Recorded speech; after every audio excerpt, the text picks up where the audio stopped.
Hey ladies and gents, it's Zem, and I'm actually doing a review on the new Tier 6 Premium Soviet Russian medium, the Loza M4A2 Sherman. This was Dmitry Loza's tank, 1945. He eventually became the hero, one of the heroes of Russia. Yeah, that's the history behind it. It's another hero tank, as they call them in wargaming or World of Tanks. Uh, It was a Lend-Lease tank, of course. These were trucked over by the hundreds, if not thousands, to Russia from America. And of course, we know the M4 Sherman was the main tank of the U.S. Army. Uh, in game, uh, it's a Sherman with a new paint job. You do get a fully trained. I bought the 1899 one. So you get the Loza plus the commander with 0 perk and 6 cents plus 100% trained crew. So if you're looking for a new crew and you're willing to spend 18 bucks, you're gonna get a fully trained crew with the Loza and the cheapest package. As for training, it does actually it will train. Of course, you know we have the commander, gunner, driver, and a loader, just like we would have on our T-54. Commander, gunner, driver, loader, and of course 62A, commander, gunner, driver, loader. So yeah, it will train your high tier uh, mediums. So there is no problem with that. It's not going to get you're not going to get some screwy, goofy thing, similar to like the T-34-85 with the dog. T-34-85M, of course, does it as well. But to me personally, I would prefer, if I was going to buy a trainer, I'd probably go with the 34-85M over this. Just better pen. 34-85M has 144 pen with this AP round. This one has 128. So it does struggle a little bit with the pen, at least in my opinion, but especially with the new matchmaker. And you'll see in the videos, you'll see me switching constantly between AP and APCR, just the pen tanks, because we're, once again, it's a goofy, the goofy matchmaker. Yeah, what are you going to do? Uh, Running the improved ventilation, vertical, yeah, the medium caliber gun rammer, and I believe I've got the first stab on this one. Yeah, I can't. I mean, otherwise, I mean, I do believe. I think the reason I put that on there is because that's the only thing I left in my depot. I didn't have a GLD. Still, it 0.83 dispersion, 2.16 aim time is not too terrible bad. So it does help a little bit. I might switch that out and actually put back on some sort of optics, because it really does not have the greatest view range in the game. Um, we were talking about earlier about it's a Sherman. So we have the Loza, the Thunderbolt, the Fury, and of course one of the E8. Uh, the configuration's very similar. Reload similar. Reload time, gun depression, turret traverse. The E8's a little quicker. Of course, average damage per minute, pretty close to the same thing. Thunderbolt's got a little bit better accuracy and a little better aim time, 750. The armor's almost identical. Once again, the Thunderbolt's a little different. Same way with the weights, which leads this Loza actually to be actually I think it is the fastest of the Shermans in game. The traverse speed, of course, is pretty nice. It's right alongside of the Fury. So really, concealment's also pretty nice. But yeah, as a whole, there isn't much actually separating any one of these Shermans from the other one. They're so close. You're talking minor differences between some of the mobility, some of the armor, and some of the soft stats. But other than that, it plays very similar to any one of those other Shermans. So if you're looking for a crew trainer, In the Russian tier 6 medium, I would still take the T-34-85M over it. But if you like Shermans and you like that kind of play style, you like the little pew-pew guns, or if you're a collector or whatever, hey, pick it up. It will train your crew, it will make you money, and it will do all that kind of stuff. The 115 average damage, 128 average pen, 21.55 rate of fire, 2.78 second reload, negative 10 degrees gun depression, which of course is always nice, 2.16 aim time, 0.38 dispersion, and right around 2500 average damage a minute. 750 hit points, 63 on the front, 38 on the side, 38 in the rear. That was the hull. You, of course, just don't get shot as little as possible. Same with the turret, 66, 63, 63, 63, 34 tons. And with that engine, actually, I said, makes it one of the faster, actually, probably the fastest Sherman in the game, along with the traverse speed is very nice. Concealment, yeah, not too bad for a tier 6, 378 for a view range. Yeah, I can't go into a whole lot about it. I mean, if you've played a Sherman, you know what I'm talking about here. If you're similar to it, yeah. So, all in all, I'll give it a 1 thumb, just because it's not a bad tank, but it's just, once again, that's just another Sherman with a Russian paint job. This isn't definitely not a 2 thumbs up tank, and I'm not definitely not a thumbs down tank, because it's just, it is what it is. It does the job. Nothing spectacular. I mean, if it had a, I don't know, if it had a bear for a mascot, or at least this Rudy's got a dog. But yeah, that's his gimmick. So it's a hero tank, new Russian tier 6. I'm gonna bring 2 games up for you. This one was a high caliber, 1551 damage. Popped off a few APCR rounds for about 23K is what I took home when I got done. Yeah, it wasn't the best. The other one was a loss, which was actually a tier 8 battle. Surprise, surprise. I'm surprised we actually lost that bad, but this was a loss with a 1733 damage in a tier 8 battle. I'm going to show it to you just because, to give you an idea what this thing can do and whatnot. So, yeah, I will be bringing those game reviews up for you guys so you can figure it out. So if I stop clicking on the goddamn decorations whenever they decide to give me my garage back, would be excellent. Thank you, Wargaming.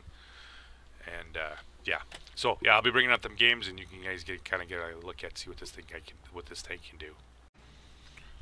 All right, guys, back with the first battle of the review. I'm playing the Loza M4A2, and we are on the Eiffel Tower map, Paris. Yeah, bottom tier, tier 8s, tier 9s, or tier 8s, tier 7s, and the little tiny Sherman. Kind of a cool little paint job. Kind of gives it a little bit of a unique look to it. You can, of course, add the camo to the. Even though this is a hero tank, you can add the camo to it. So first target up. You can find me a Tiger P. That's what I love about pew pew guns. Take a shot at. Nope. Seeing if he's gonna pop back out. Nothing. Alright, so nothing there. Got off 104 damage. And this is not going to work, so I'm not going to play around here. I was at the time thinking maybe I should go out here to the field. And there was just an epic shit ton of tanks in here, along with TDs and whatnot. So I'm going to come over here and pretty much pop a shot off and see how things go here. So look around here. And blind fire in there and see if I can get anything. Nothing registers. So I'm going to actually go back down here to the bottom. The Type 59, he dies to a Tiger P. Yep, it's one of those games.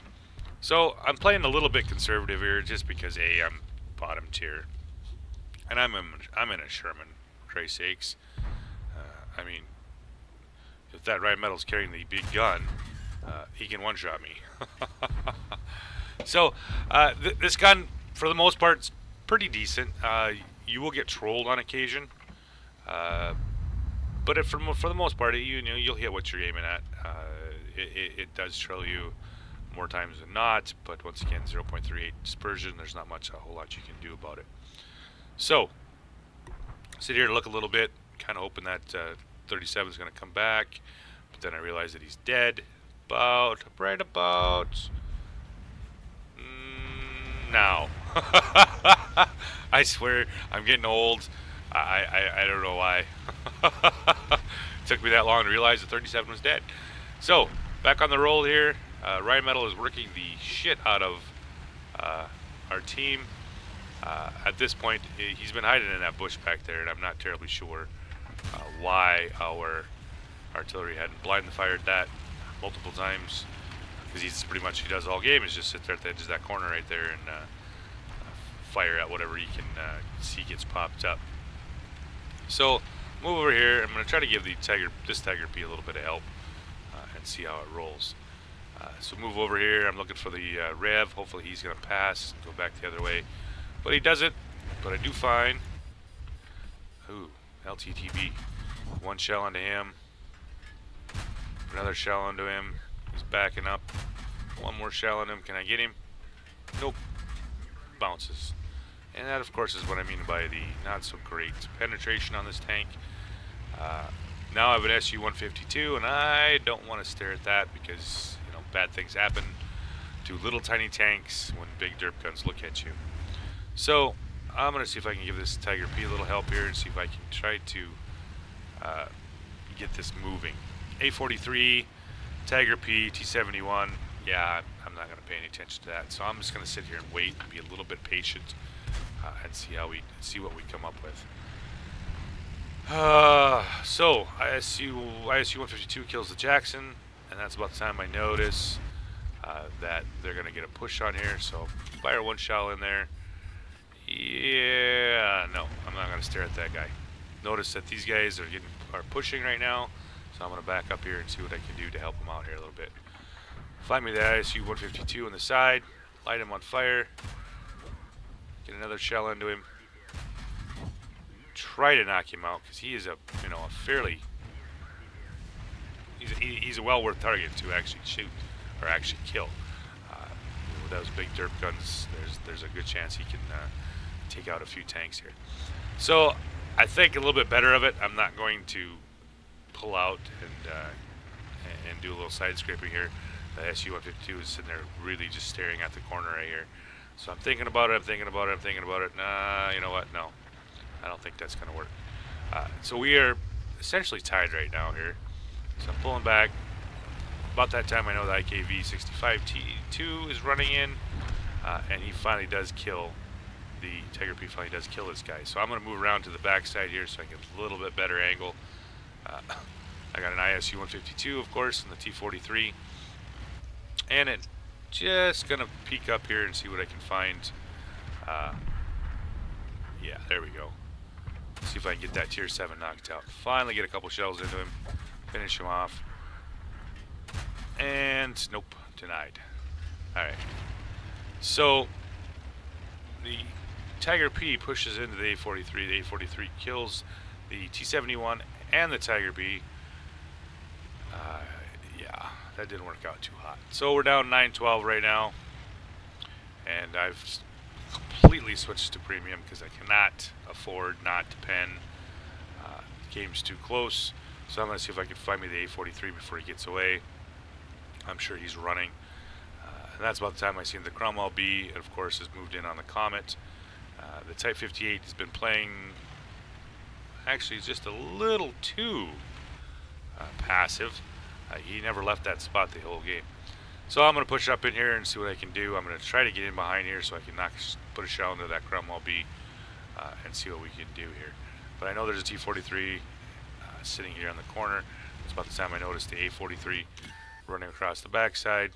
Put a shell into him, finish him off, and now I got the Cromwell to deal with. So push up. I got to help this Comet out. I want to try to keep him alive as much as I can. Spot the IK-65. B. Put another shell. Nope, doesn't quite get him. But of course, I run into the only player in the game that runs the derp gun on the T-43. So he gets a shell into my side. I was kind of hoping to have a little bit more support from the Type 58, but apparently he just thought that, yeah, we'll just let that guy drive up there. So, back on the move. I'm not going to stay here. I don't know where the Rheinmetall is, and I know the 43 took off running. The Comet's calling me to help to the FV, so I'm going to try to see if I can circle around to the backside. And you'll see me pull out here way far. I don't want to get spotted by the Rheinmetall if he's still sitting over on the far corner, so I'm going to pull around this way. Comet goes a little nuts. I'm not terribly sure what his plan was there, taking out across the open ground like that, but whatever. Type 58 still completely full health, and we're just going to move on up in here, see what we can do. Getting split up is not the thing to do right here at this moment, so I'm just going to actually sit here in the corner. I'm going to see if I can find anything coming across. That's why I know noticed the T-43 had pushed himself out around the corner. I've been kind of hoping to see if the Rheinmetall would poke up or show up at some point, but yeah, he's a little bit wilier than you think he is. So I got Type 58 with me, Echo 765, up to 1600 damage. It's kind of one of them. This is not a good situation for us. Tier 8 and Tier 7, and another Tier 6, and I have an RD piece left. So yeah, it's not going to be. It doesn't look good. Let's just put it that way. So I'm just going to give a little peeky pokey here and see if that IKV had finally pushed up, and I back off here. Type 58's behind me. That's about the time I spot the IK-65. I'm in a bad position, and I throw up a shot at him, miss him. Type 58 does get a nice shell into him, and let's see if I can get a nice, yep, there we go. Get one more shell into him, puts me up to 1733. T-43's coming around. Of course, he's got the derp gun. So I'm thinking to myself, okay, let's Type 58, me and him, we're going to push this and finish this guy off as quick as possible. Oh, that's when I noticed yep, Rheinmetall. Boom. T-43 hits me for 188 with an HE shell because of reasons. Who uses the derp gun on the T-43? So, needless to say, this was a loss. Yeah. So, I'm going to bring up the next game for you guys, and hopefully that one's a little bit better. Alright, back with the last game in the review. This is the Monastery. Top tier battle. The only one I got of 15 games. Surprise, surprise. Love you, matchmaker. So yeah, and you'll see in this one what I'm talking about with the mobility of it, this being the faster of the Shermans that are currently in game. I'm not sure if it's because it weighs less or this is Russian bias. You can decide. I'm not. Yeah, it's 51 kilometers an hour. It does get up and move pretty nice. So you're gonna see me here try to get out of cap because reasons. Finally, thank you, sir. Thank you very much. Get it on the move on. I'm already behind. I should have been up there about where the T-80 was. Got an M4 with me, T-37, and we're gonna try to take that center monastery. The Cromwell B goes up in there. He gets nailed pretty hard. Luke's, and of course the 2801. Now you notice I see the 2801 making a run over here to the side, and that worries him a little bit because if you get up into that where that tower's at, there's actually a pretty nice little area right there that will work.